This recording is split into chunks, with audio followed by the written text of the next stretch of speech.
this.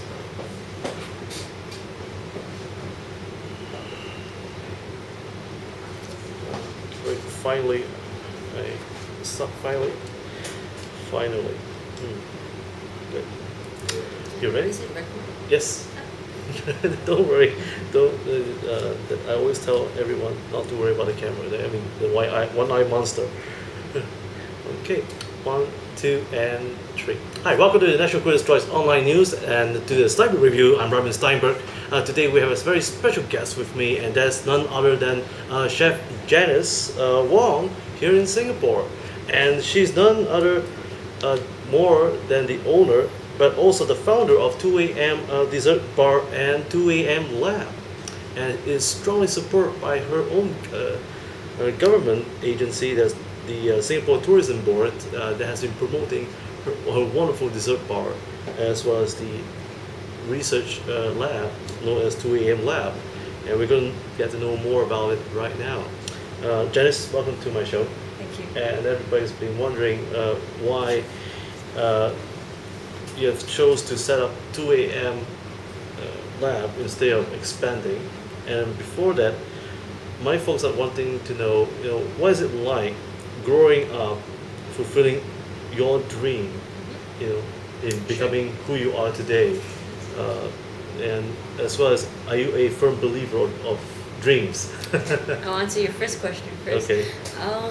So hi, I'm Janice. I run 2AM Dessert Bar and 2AM Lab. 2AM Dessert Bar is it's a dining place that actually focuses on progressive desserts paired with wines.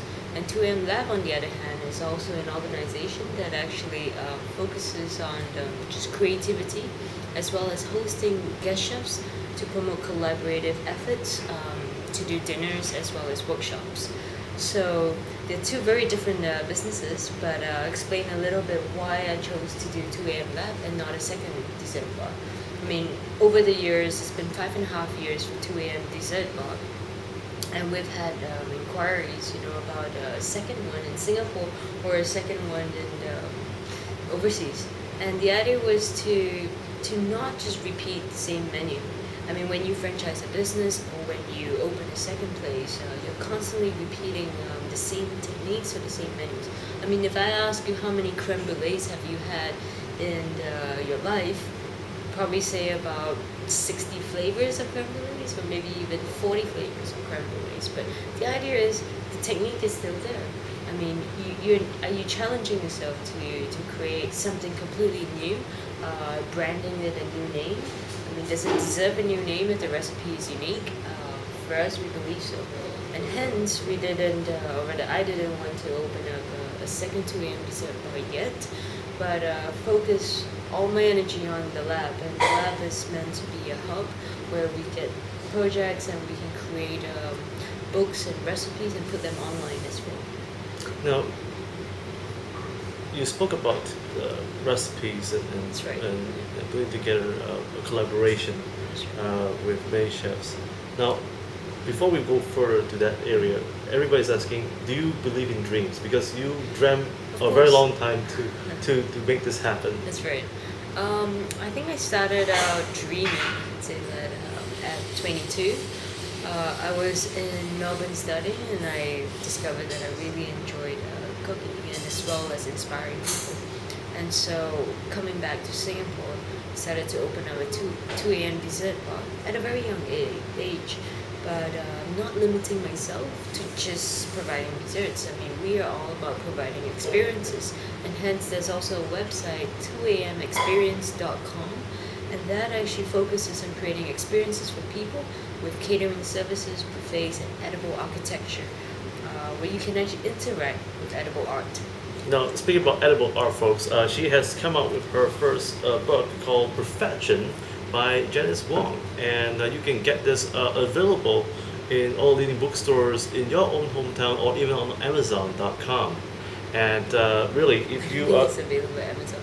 Well, we never know. We never know. But you know what?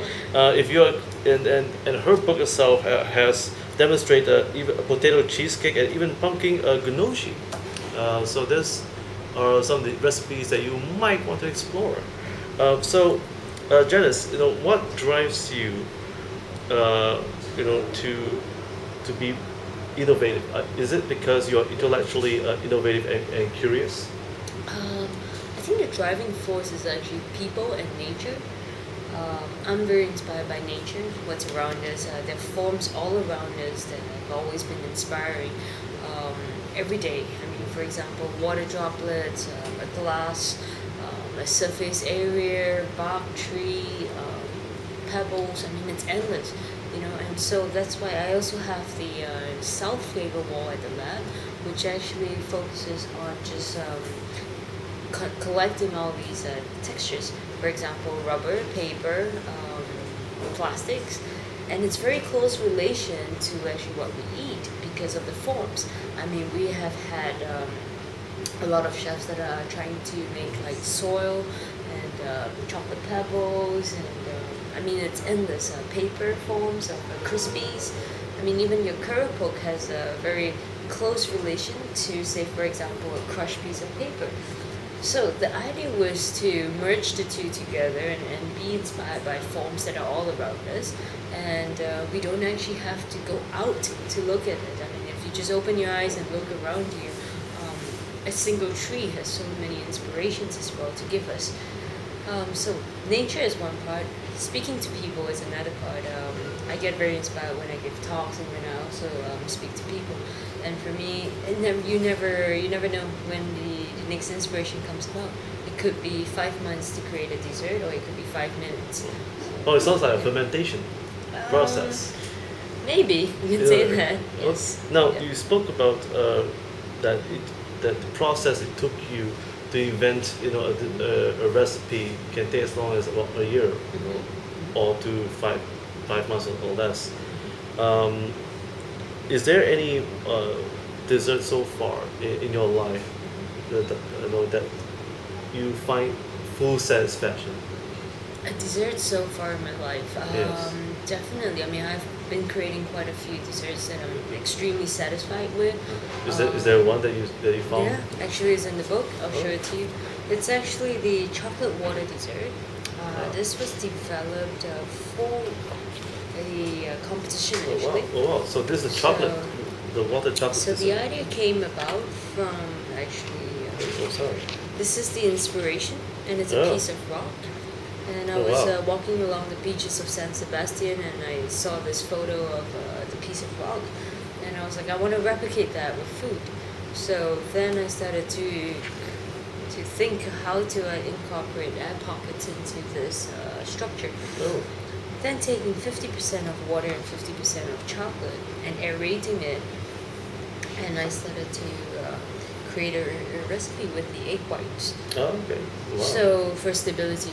But the idea is to have it very deceiving as well with the looks, because 80% of the women come to the bar and they crave for chocolate at midnight, but we don't want them to leave too full. And so we create this chocolate dessert meant for women as well, where it's a piece of rock. It looks like a mousse. I mean, a piece of rock, but when you bite into it, it's very light. So visually, you're already satisfied. Oh, okay. And when you taste it, you get a satisfaction by not eating too much of the chocolate. And there is no sugar added into this as well. Oh wow. So folks, get hold of this wonderful recipe, Perfection by Janice Wong. And so now, what is the key motivation in creating 2 a.m.? And what is 2 a.m.? Because everybody's wondering why you call 2 a.m. I think 2 a.m.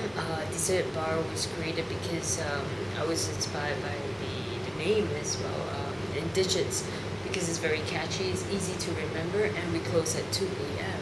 And hence that's why it's called 2 a.m. Dessert bar. Okay.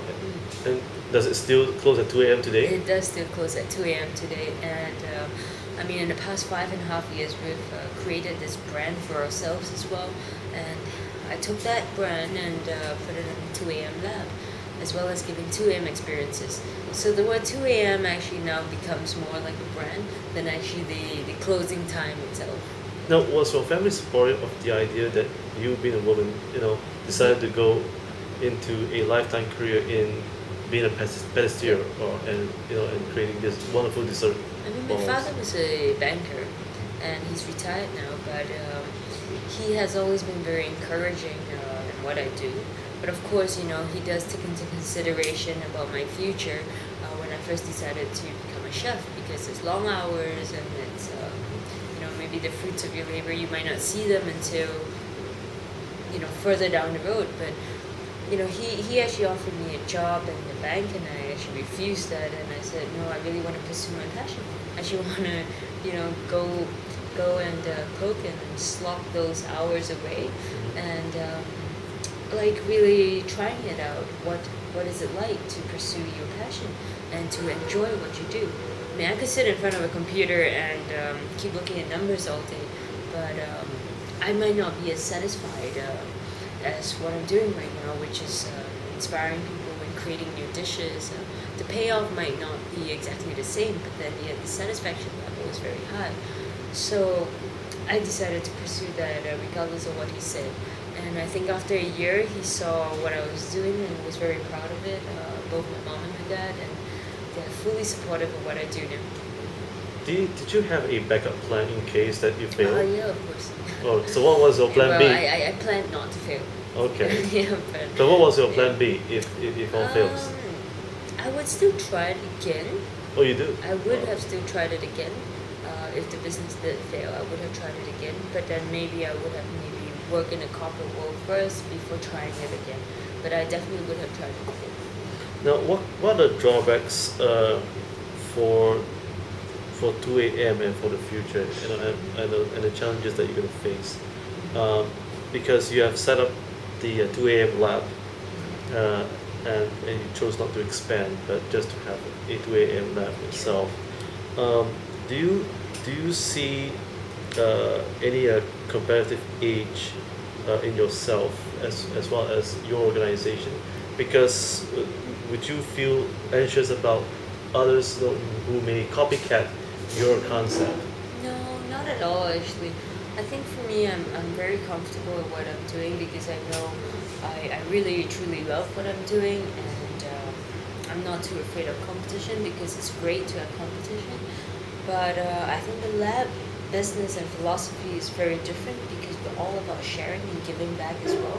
So, for example, we started doing 2 or 3 books already, and you can actually download them on the lab website under news.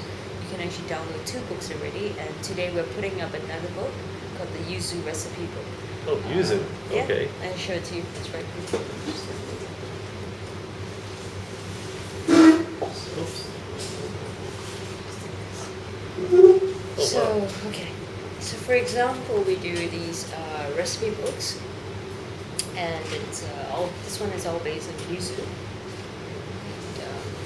Okay. So this is available online. It's available online. So we Okay. create all these books with about 40 different recipes, Yes. and it's free. So that's what the lab does, and you can see there's just all these recipes that we do. Okay. And we constantly try to challenge ourselves as well. Now, is 2AM Lab a non-profit organization? Because I read somewhere. It's funded by 2M Experience, the catering company. Oh, okay. Wow. Yeah. And how sustainable is that? Because running a non-profit can be very challenging. It is, of course it is. But I mean, if as long as we keep to our idea of giving back and sharing, I think that is the main key. But can corporations around the world, even in Singapore, could they make contributions to your organization? Yeah, definitely. I mean, right now we were being funded by STB. Okay, they definitely help a lot as well. And we work closely with them to promote Singapore tourism as well, overseas and in Singapore. The lab as well draws quite a number of chefs from overseas here and tourists as well. So, for example, when we do our demonstrations, like yesterday we did a yuzu demonstrations. Out of 30 people, 3 of them actually flew in from Indonesia and Malaysia just to attend the demonstration. So we do encourage people to fly in to attend our dinners or to attend these very special demonstrations that we do because of the transfer of information that we're giving back to them. It's quite mind-baffling that sometimes people are like, oh, these books that you're doing, it's free, and we don't charge a single cent. we're giving out free books. I mean, everything is cost. You can imagine the cost Oh of yes, of printing and course. the cost of, It- even creating the time being Is to that is create that the is that recipes. part of the CSR program? I mean, No, no. I don't Okay.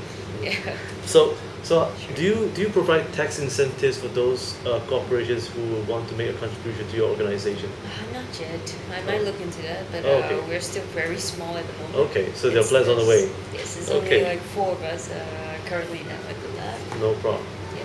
So now for 2AM lab, how much of the research have you done so far when you first started? It's been a year now, Mhm. and our first part of the year we were focusing a lot on local produce. So, for example, taking apart the entire durian, we transfer that information right now via either our website or articles on different magazines. We also do work with the farms as well to start picking herbs, Oh, yeah? making oils, and documenting them. It's just that there's so much to document and so much to give back, which is something where we're being challenged to handle right now. Wow. Now, what kind of farms are you looking at, and where are the farms coming from? Are they coming from around Asia or Europe? Or Here, actually, in Singapore. Oh, you do? O's Farm and Ocean Point and on the north part of Singapore, and also the farms in Kranji. So definitely, I mean, there's so much to explore here, and there's so much more that we could work on with our local produce as well, our locally available produce. Oh wow. Are you also working on the durian? Durian, I mean, mangosteens. Oh, wow.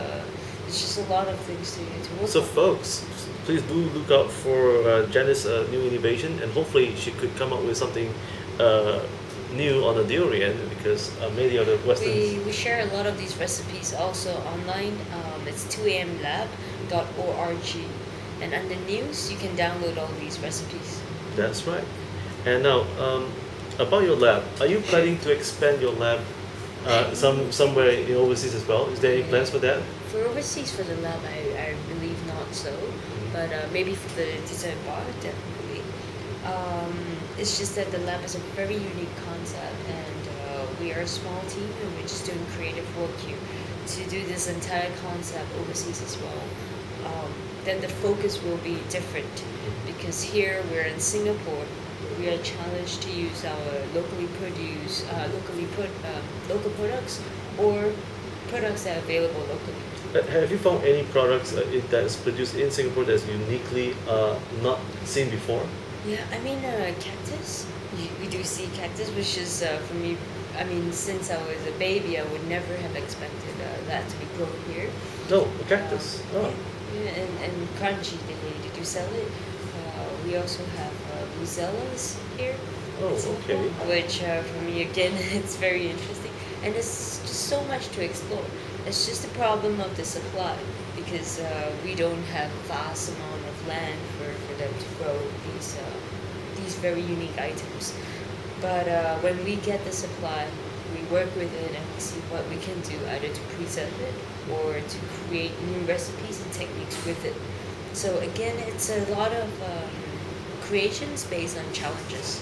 Now, are you also exploring your research into the kinds and the types of health benefits that it gives to Yeah. the individual? I'm glad you said that, because health benefits, of course, everyone is all about healthy food these days, and definitely we are also looking into recipes such as that. I have developed 3 recipes. For example, one is the chocolate water dessert to replace mousse that contains cream and sugar. Also cheesecakes that do not have sugar and eggs. And I mean, the idea is it's endless, because you're just always kind of replacing ingredients for the certain types of food. But then we also have the other side, where we have completely new creations. For example, we took apart the mangosteen skins, and then we clean them, and then we put them with balsamic vinegar, a tiny bit of sugar, some yuzu juice from kochi, and then what we do is we make that puree, and we spread it thinly, dehydrate it or bake it at 45 degrees, and you get like a biscuit. And mangosteen skins have a lot of proteins, more than the fruit itself, but everybody throws away that. So again, it's like creating new things, creating new recipes and new techniques. And I would say it's really endless because if the idea is there, we're constantly working to develop that. Now, what kind of future would you see on food tomorrow? What, Food for tomorrow. I yes, think what sort of trends do you see? From there are so many different, people angling that food trends, but we have very modern food trends now. I would say very avant-garde, very modern, very colorful, beautiful. It's submerged between food and art. It's going closer together, but I think ultimately people still like to eat the comfort food of rice. Your starch, your pastas, your chocolate cake, hot chocolate. I mean, things that have been developed hundreds of years ago, and till today we still eat them. Just maybe the look of it is more modern, but ultimately a chocolate cake was developed hundreds of years ago, and hot chocolate was also developed hundreds of years ago. So the idea is there that people want to continuously change the look of it. I think for taste, you still want to go back to comfort food. So for me, the trend is yes, it will continuously go closer. The line will be blurred between food and art, but it will still be comfort food that exceeds these avant-garde food. now, what's your favorite comfort food? My favorite comfort food, anything Yes. with green tea. I like my kopio as well. I do like a good, pasta, a burger. I have too many comfort foods, so I can't really say. Now, with this in mind, are you also trying to invent these recipes where it can be remain affordable to the man on Of the course. street? Yep. Because with inflation rising in food prices and so on, is 2 a.m. Lab itself trying to find ways to ensure that that can be done for the industry? I mean, I think for creations, it's like I said, it's really endless. We're able to create a lot of things here, but sustainability and marketing is another issue here because we can create recipes such as the mango steam box. We can create things you can do with the durian seed. For example, you can either make praline out of them. So we've started making pralines and replacing hazelnuts with durian seeds, and the taste is also amazing. But the idea is okay. So if we create all these things and we give out all these recipes, how often would people actually take this recipe and try it and do it at home? I think it will be a very small percentage. I think it needs to be a community effort, not just myself, but other chefs to put in this effort to constantly create healthy recipes so that it's not too far-fetched for the consumers and they will be okay, so now I can use the skins of this fruit, I can use the seeds of this. It's not too far-fetched for them. It's a bit more accessible, and I think that's what we're trying to do. I mean, I'm always also preaching about this. I've been trying to use not just look at the fruit, but just eating the meat, but think about okay what you can do with every single part of the fruit. So that is my task here to find a community that we can pull together to promote these kind of creations and cuisines that people who see it will be challenged to try it. I mean, I think as of now, it is a bit too far-fetched for them. Like I'm telling you now, mangosteen skins, and you're already thinking in your head like, okay, is that even possible? I think the idea is for more than just one chef to do it. Now, you spoke as being an evangelist to the community here in Singapore, as well as Asia, trying to promote sustainability. Now, what sort of obstacles as a 2 a.m. evangelist, do you see, and are there any commercial or policy influences that will dictate the way women are and perceived, and how are you going to change that, with what is going on today and for tomorrow? I mean, for women, that's another thing altogether. This year, I'm actually doing more women talks or talks for women, and for me, it's always very inspiring. I'm inspired myself to when I speak about my passion and when I speak about new creations. um, when I inspire people, I'm inspired myself as well, and I think it's very, very important to be inspired to inspire. For me, it's a chicken and egg thing. So so then, I mean, the question of women today, I mean, they're very, very, I would say, I don't know, they're just very motivated now. I mean, when I think about women these days, they are just, wow, it's from 10 years ago, and now you have a lot of working moms. And a lot of my friends are having 2, 3 year old kids, and yet they are very, very successful women in their companies. Um, that's another topic altogether, with women, career women these days, and Of course. it's very inspiring for them to juggle their time with family, with business and career, as well as with their leisure time. I mean, so it's always a very nice juggle to see these women doing that, and to me, it's very inspiring. Would you be inspired? Because I received a email from one of our readers, and they asked, "Would you be inspired if your boyfriend or your husband uh, will become a house husband or house boyfriend to take care of your Wow. household?" I What, think what, that's do, what do very you good. what do you think? Is that a good Honestly, idea? I've never really dated a houseman before, so the But people. do you like the idea of it?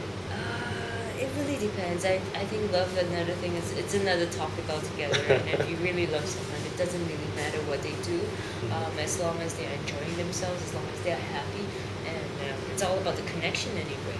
So I would say I wouldn't be too particular on that, but I have never had first-hand experience on dating a houseman yet. So when I do that, then I can answer that, I guess. No problem. Now, what sort of criteria do you set yourself, as a chef and as a woman, here at 2 a.m. Lab or even dessert bar? And what sort of criteria do you also set uh, for for your team, as well as those who are coming on board, to evangelize your your passion and your influence? Um, I guess my goals for this year would be, of course, not just to promote 2 a.m. dessert bar, 2 a.m. lab. Um, we are always thinking of new concepts. So my next step is to work on a sweets project. When I challenge myself, my guys are being challenged as well. It's not just me, and I'm just challenging myself. I mean, when you set yourself challenges and goals, everyone around you, everyone who's following you, is also challenged. And in my team, my creative team, they love challenges. They love to be challenged. And the idea is to give them freedom, complete 100% freedom to create. And they're able to do that. When we do our canopy selections, we don't ever kind of go back, and say, okay, this is the canapes we've done. We're gonna follow that for the next event. We create something new, something completely different based on the theme, and that is very important because when you give somebody freedom, they set their own challenges, they set their own goals, and then they push themselves. So I think for a whole team effort, in terms of goals for this year, we are constantly setting ourselves challenges, new ones every single year, and that's what keeps the company growing as well. Now, you spoke about freedom and challenges itself, and just to dissect that uh, into one, and that is, what do you mean by freedom, and what kind of freedom do you usually give to your employees or your teammates? Sure. Do you consider them as an employee in the first place? Yes, they still are, of course. I mean, there's the structure in the company. It's just that in terms of creative freedom, when I have an inspiration for a dish, say for example, I would like to create something with yuzu for a theme of yellow for somebody's birthday party. Um, if they want to create a yuzu pound cake with tons of herbs inside there or spices, I mean, there is 100% complete freedom. Of course, at the end of the day, you still taste the product to see if it's good for the client to taste.